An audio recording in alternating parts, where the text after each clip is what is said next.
Bienvenue dans le Flash Info. Merci d'être avec nous sur RTI 1.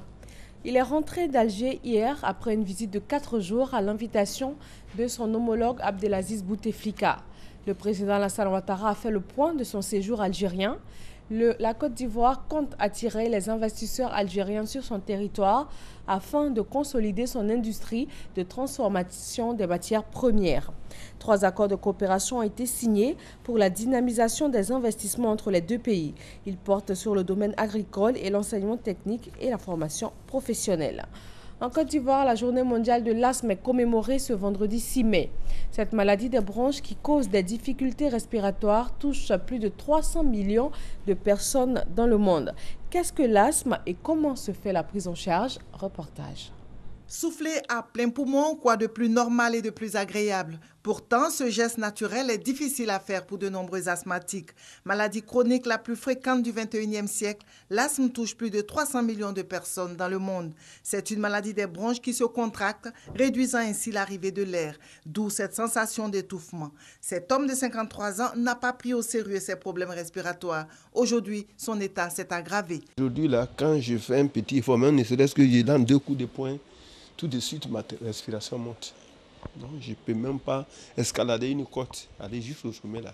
Je ne peux pas. Je travaille, bon, 2 jours plus tard, bon, ça ne va pas, je suis enrhumé. On a les poumons bloqués, il n'y a pas d'aspiration en tout cas. C'est-à-dire qu'on est obligé de forcer pour chercher à respirer. Quand on fait la crise, on se dit non, si je vais voir un médecin, qu'on me dit, on me prescrit la... Pour un bronchodilatateur, ça va aller, mais je pense qu'il y a la suite après. Or, quand je fais un bon suivi, au moins je dure un peu. Être atteint de l'asthme, tous les âges sont de plus en plus concernés. Et malgré la disponibilité des médicaments, l'asthme continue de couper le souffle. L'asthme ne se guérit pas, c'est une maladie chronique. Le plus souvent, lorsqu'on a l'asthme, vous êtes obligé d'être traité jusqu'à, je dirais, à la fin de votre vie. L'asthme ne se guérit pas, mais bien contrôler son asthme au quotidien est possible. Lorsque vous prenez les médicaments, si votre environnement n'est pas assaini, si vous vivez dans des coins où il y a beaucoup de poussière, où il y a des acariens, vous savez, les araignées et puis les cafards, etc., vous allez faire des crises de façon répétée. Soigner l'asthme coûte cher, mais en suivant un traitement de fond de longue durée, l'asthmatique peut mener une vie normale. Arrivé hier sur le sol ivoirien de la dépouille de l'artiste musicien ivoirien Dikaël Yadé. Le précurseur du Vava s'est éteint le 17 avril dernier en France où il s'était installé depuis une vingtaine d'années. En RDC, moins de 24 heures après l'annonce de sa candidature à la présidentielle, Moïse Katumbi a indiqué jeudi que son domicile a été encerclé par la police dans le but de l'arrêter.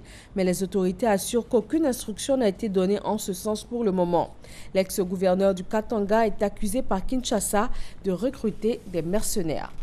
Il est accusé, lui, d'entrave aux enquêtes pour corruption le visant dans le scandale Petrobras. La Cour suprême brésilienne a suspendu hier jeudi le président de la Chambre des députés, Eduardo Cunha, stratège de la procédure de destitution de Dilma Rousseff. Les 11 juges de la Cour suprême ont ratifié à l'unanimité sa suspension. Le feu ravage Fort McMurray au nord de l'Alberta au Canada. En 24 heures, sa superficie a été multipliée par 10. L'incendie s'étend maintenant sur une superficie de plus de 850 km². Environ 90 000 personnes ont quitté la région pour s'établir temporairement dans des camps d'hébergement d'urgence.